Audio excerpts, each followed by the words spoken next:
Զենքերի մասին շատ է խոսվում զենքերի հետ կապված մենք էլ ենք ասում որ այդ պետական պարտքը ինչ է ավելացել է սա արել է նա արել է նա երեք գնացինք տեսանք հյուսիս հարավա կառուցվում որը մեր երկրում այդ մասշտաբի շինարարություն չի եղել բայց զենքերի հետ կապված ես ժամանակին 2-3 ամիս առաջ հայտարարություն արեցի ասացի ովքեր ուզում են քաղաքացիները տեսնեն թե ինչ է տեղի ունեցել ինչ ենք ձեռք բերել կտանեմ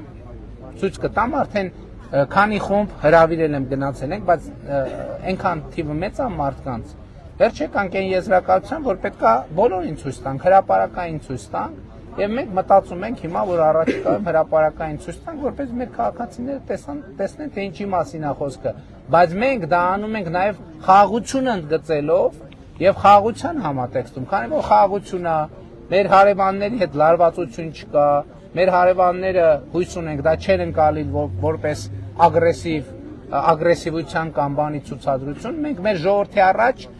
հաշվետվություն ենք ներկայացնելու դա երևի մայիսին տեղի կունենա որ ցույց տանք թե ինչ ենք արել ինչ ենք ձեռք բերել որովհետեւ ելի եմ ասում մենք դրանով ոչ թե պատերազմի ենք պատրաստվել կամ այսինքն եղել է ժամանակ որ այո մտածել ենք որ պատերազմ արնելու պետքա պատրաստվենք էս էլ է կարևոր ընդ որում մենք ցուցադրելու ենք միայն